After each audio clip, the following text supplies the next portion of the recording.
Okay, so what I've done here is I have knit the 16, then it says to knit 2.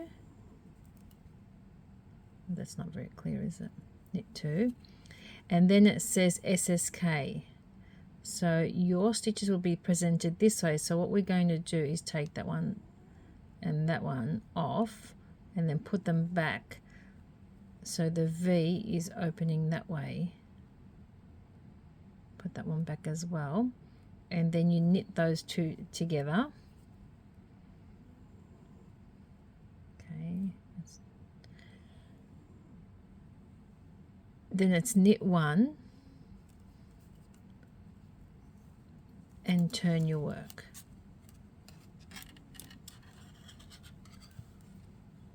Okay, pause.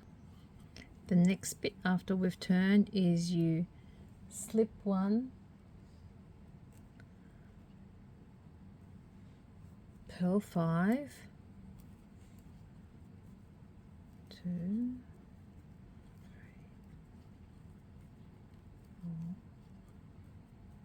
4, 5, purl 2 together,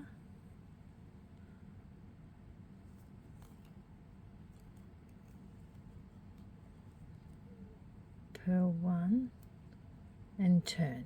I'll meet you back on the next row. We're up to row 3 now, and as you can see there's a gap here where we've turned, and there'll be a gap on this side when we turn. So now we're doing row 3.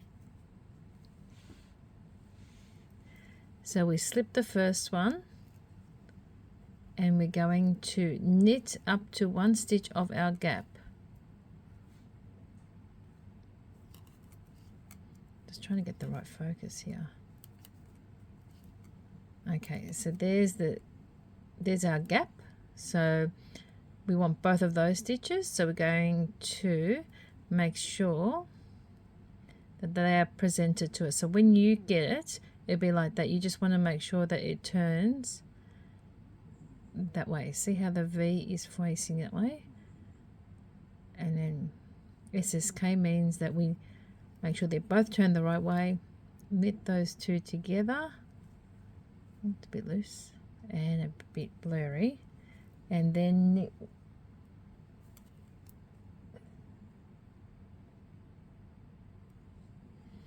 one. I'll be back on the next. Row 4 is slip 1 and you're going to purl to that gap,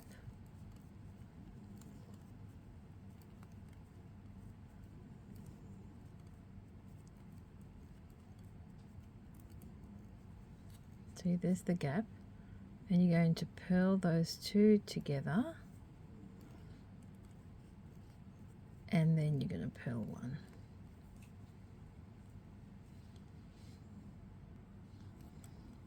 So this toing and froing is going to continue. So you can see it's starting to heal up. So what we're just going to do now is repeat row 3 and row 4. So it's slip 1, knit across to the gap. Oh, it's so blurry. Oh, that's better. Is it?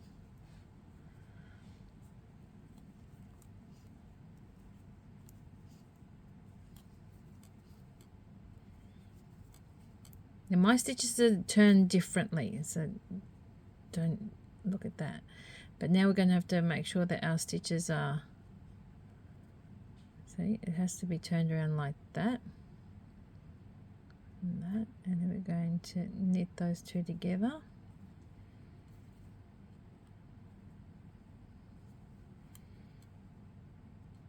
And then we're going to knit 1.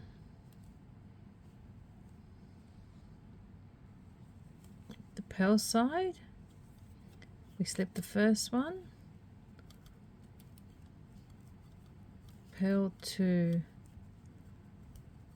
that gap.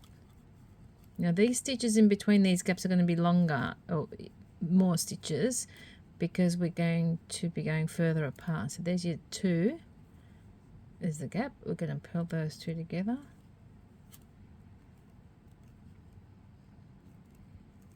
And then purl 1.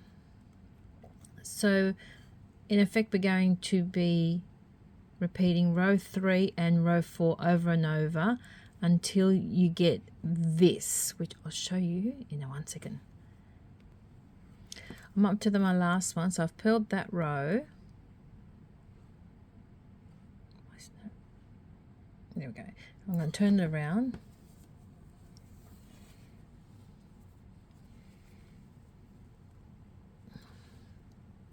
Slip the first one and knit across.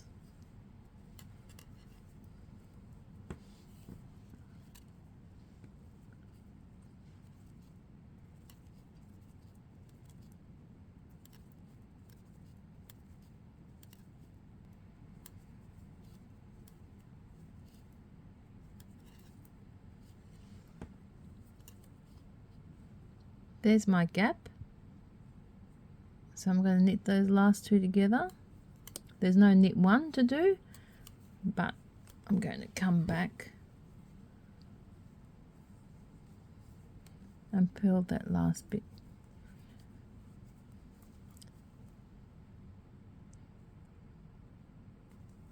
Just purl it straight.